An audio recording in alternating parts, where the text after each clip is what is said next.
On the morning of February the 10th, 1899, the temperature in Washington, D.C. fell to 15 degrees below zero, a record that has never been broken in that city since. 3 days later, in Tallahassee, Florida, snow settled on the steps of the state capitol, and government clerks built snowmen where palm trees normally grew, while the mercury there dropped to 2 degrees below zero, the only sub-zero reading ever recorded in that state's history. This was the Great Arctic Outbreak of 1899, a cold wave so vast it reached from Saskatchewan to Cuba, freezing the Mississippi River solid enough that ice floes drifted past New Orleans and out into the Gulf. Cape May, New Jersey, recorded 34 inches of snow, a state record that still stands. In Alabama, poultry froze on their roosts and cattle died standing in open pastures. But while the history books remember what that outbreak did to capitals and coastlines, almost nothing has been written about what it did to the people living in the high country between those two extremes. The families scattered across the ridges and hollows of the Appalachian Mountains, who had no telegraph warning, no newspaper account of a cold front moving south out of Canada, and only the look of the sky and the behavior of their own animals to tell them that something larger than an ordinary winter storm was bearing down on them. The truth those families understood, and that the rest of the country largely did not, is that the Appalachian Range does not have one winter. It has dozens, depending on where exactly a person happens to be standing. A family farming a sheltered valley at 1,200 feet in eastern Tennessee might endure a winter scarcely harder than the rest of the Upper South. A family on the slopes near Spruce Knob in Pendleton County, West Virginia, the highest point in the state at 4,863 feet, lived through an average of nearly 15 feet of snow every single year, in a climate cold enough to sustain a red spruce forest more characteristic of Canada than of the southern mountains. 60 miles to the east, in the bowl-shaped depression of Canaan Valley, in Tucker County, snow routinely began falling in October and did not entirely leave the ground until close to Mother's Day, with one recorded season in the winter of 1995 and 1996 depositing more than 21 feet of snowfall in total. Farther south, on Mount Rogers in the Grayson Highlands of Virginia, the highest point in that state at 5,729 feet, the temperature could run 12 full degrees colder than towns barely 30 miles away at lower elevation. This was not one mountain culture coping with one winter. It was hundreds of small, isolated populations, each one calibrated to a slightly different version of the same threat, and each one having worked out, often without ever writing a word of it down, a structure of survival built in layers, so that when one layer failed, another was already waiting beneath it. The first and innermost of those layers was the household itself, and the organizing principle behind it was not any single skill, but a kind of permanent margin, a buffer maintained at all times against the possibility of being cut off. A household that waited until a storm was forecast to fill its woodpile, its water barrels, or its meat supply was already behaving recklessly by the standards of the mountains, because storms in this terrain did not always announce themselves with any useful warning, and a single heavy snow could make roads, fords, and trails impassable for the better part of a week. The functioning rule, repeated in oral accounts collected across the region, was to operate as though isolation might begin tomorrow and last considerably longer than expected. Enough split and seasoned wood stacked under cover to outlast the worst storm anyone could remember. Enough cured meat and stored vegetables to feed the household through an emergency that had not yet happened, and a water source that did not depend on a single point of access. This habit of permanent margin, rather than any specific technique, was what separated households that came through a hard winter, shaken but intact, from those that did not. Within that household, the work of maintaining the margin split naturally along a division of labor that mountain families understood without needing to discuss it. A husband's responsibilities tended to run outward, toward the animals, the woodlot, and the physical perimeter of the farm. A wife's responsibilities tended to run inward, toward the stores, the sick room, and the constant, exhausting calculation of how long what remained in the cellar needed to last. Livestock care during a genuine cold snap was unforgiving work with almost no margin for error. A hog left in open wind could lose the tips of its ears to frostbite within hours. A milk cow's udder, if not kept dry and out of direct wind, could crack and become infected in a matter of days, costing a family its only dependable protein source through the rest of the season. Farmers learned to read the early signs: a darkening or curling at the edge of an ear, a reluctance to move, a hollow sound in a normally vigorous animal's breathing, and to act on them immediately rather than waiting to see whether conditions improved. Water troughs and spring boxes had to be broken open by hand, sometimes twice in a single day, because an animal that could not drink in cold weather would stop eating within a day and begin losing weight that could not be regained before spring. When the household's own margin ran out, or when illness, injury, or simple bad luck struck before a storm could be weathered alone, the second layer of the system activated: the neighbor. Appalachian communities in the 1800s and well into the 20th century relied on an informal practice that oral historians have called neighboring, and it had a very specific protocol attached to a heavy snowfall. As soon as conditions allowed even minimal movement, usually on horseback or by sled along the most sheltered route available, someone in the immediate area would travel a loop of the nearest farms with the explicit purpose of checking for smoke. A working chimney meant a family had fuel, fire, and at least one person well enough to tend it. The absence of smoke for more than a day, particularly from a household known to include someone elderly, ill, or alone, was treated as cause for immediate investigation, storm or no storm. This was not formalized into any written system. It survived purely as expectation, passed down the same way as any other piece of practical knowledge, and it functioned as an early warning network that operated independently of weather, terrain, or any outside authority.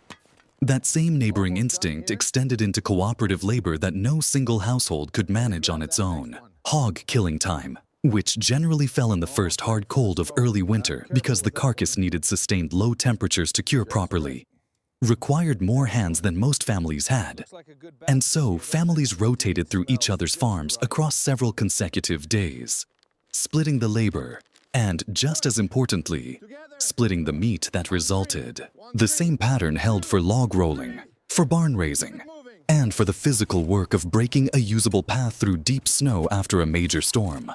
Work that one family alone might take days to accomplish, but that several families together could finish in an afternoon.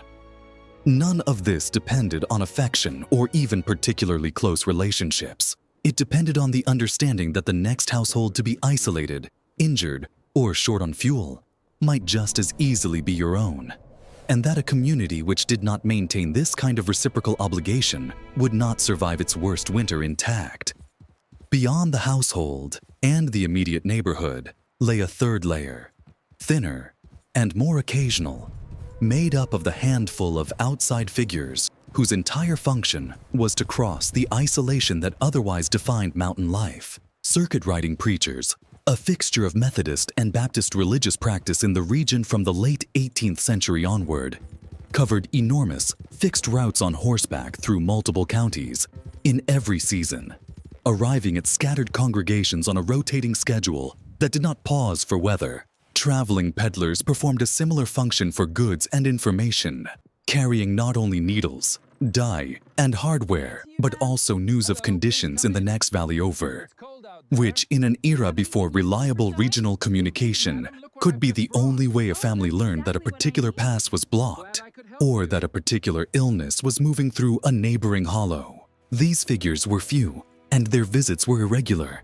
but their willingness to travel through conditions that kept everyone else at home made them a genuine, if thin, layer of connective tissue between otherwise isolated populations. One of the clearest documented examples of this outside layer at work began in 1925, when a nurse named Mary Breckenridge established the Frontier Nursing Service in Leslie County, Kentucky, headquartered at a log house she called the Big House, in the community of Wendover. The service trained nurse midwives and stationed them at outposts spread across roughly 700 square miles of some of the most isolated terrain in the eastern mountains. reachable only by horseback trail. Through the winter months, these nurses rode out from their outposts in conditions that would have stopped most other travel entirely, carrying medical supplies to households that otherwise had no access to professional care of any kind for months at a stretch. The frontier nursing service was an unusually formal version of something the region had always needed informally. A way of reaching people whom geography and weather had placed beyond ordinary help, staffed by people willing to ride into the worst of a season rather than wait it out. There was, however, a fourth layer to Appalachian winter survival that had nothing to do with weather at all, and it could undo every other layer at once. By the late 19th and early 20th centuries, large coal operators had bought up land throughout the southern mountains and built entire towns, coal camps, around their mining operations, particularly across West Virginia, eastern Kentucky, and southwest Virginia.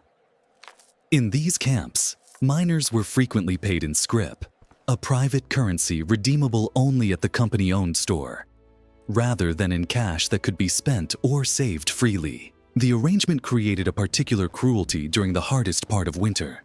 A family might be living directly above some of the richest coal seams on the continent and still be unable to secure enough fuel or food if the mine slowed production, if a strike shut down operations, or if the company store simply declined to extend further credit against wages not yet earned. Coal, the very resource the family's labor was extracting from the ground beneath their feet, often passed through their hands only on its way to a railroad car headed somewhere else, leaving the household to manage its own woodlot and root cellar exactly as their non-mining neighbors did. But now, with the added vulnerability of an economic system entirely outside their control, a coal camp household navigating a winter layoff faced a version of isolation that had nothing to do with snow depth or distance from a neighbor. With scrip rather than legal currency in hand and a single company store as the only place to spend it, a family with no wages coming in had no alternative source of credit, no second store to negotiate with, and often no legal claim on the land their own house stood on, since company housing came bundled with company employment. The same buffer thinking that protected households elsewhere in the mountains. Stockpiled wood, stored food, a margin against bad luck, was far harder to build inside a system explicitly designed to keep workers spending as fast as they earned. Families in this position depended more heavily than most on the informal layers above them. A garden plot worked outside company land if one could be secured. A relative in a non-mining household willing to share stores. A church congregation willing to extend the kind of practical help that a company store would not. One of the few reliable counterweights families had against this kind of company dependency grew wild in the forest itself, and it produced one of the odder seasonal rhythms of Appalachian winter preparation. American ginseng, a slow-growing forest root, had been dug from these mountains and sold into export markets in Asia since the colonial period. And a good root commanded a price per pound that could rival a week's wages in cash rather than scrip.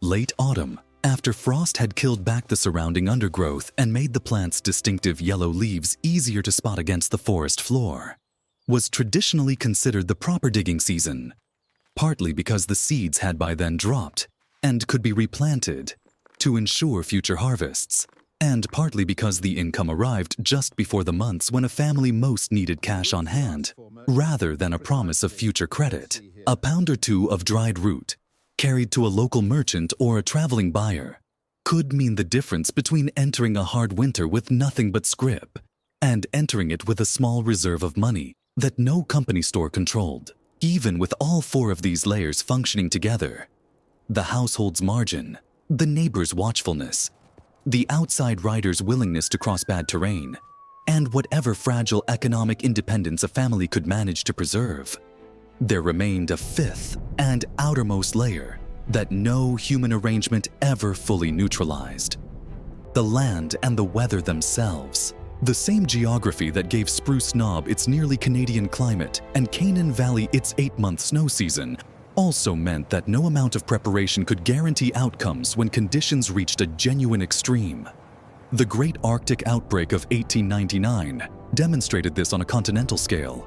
Smaller, more localized versions of the same indifference visited individual hollows and ridgelines almost every decade, with no warning beyond what an experienced eye could read in the sky. Mountain families understood this distinction clearly, even if they rarely articulated it in so many words.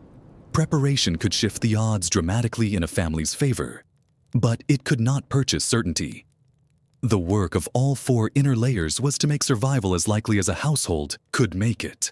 None of them, alone or together, claimed to make it guaranteed. What is striking, looking back at this structure as a whole, is how little of it depended on any single piece of specialized knowledge. A family could know every technique for curing meat or banking a fire, and still failed to survive a hard winter if it had no functioning relationship with its neighbors, no access to outside help in an emergency, and no buffer against the economic shocks that could arrive independently of any storm. Conversely, a family without particularly advanced skills could often come through intact if it was embedded in a community that practiced the kind of mutual watching and obligation that neighboring required. Survival, in other words, was never really a solo technical achievement. It was a structural one, built from redundancy. Enough overlapping layers that the failure of any single one rarely meant the failure of all of them at once. There is an echo of this thinking in the language of modern emergency preparedness, which now recommends that households keep several days of food, water, and supplies on hand against the possibility of a major storm or outage. The difference is one of posture rather than content. For most people today, that recommendation is a precaution, one among many competing claims on attention and resources, easy to follow or easy to ignore. For an Appalachian household in 1899, or in any of the winters that came close to it before, the equivalent practice was not a recommendation at all. It was simply how a family stayed alive long enough to see the spring thaw. And there was no safety net standing behind a family that decided the precaution wasn't worth the trouble. If you trace your own family back far enough, through whichever region or country they came from, there is a reasonable chance you will eventually find a winter like this one somewhere in the line. A season survived not through any single act of heroism, but through a household that kept its margin, a neighbor who noticed the smoke wasn't rising, and a stranger willing to ride out into weather that kept everyone else inside. Most of us will never have to build that kind of structure for ourselves. And that is, on balance, a fortunate thing. But it is worth asking, every so often, who in your own life would notice if your chimney stopped smoking, and whether you would notice theirs.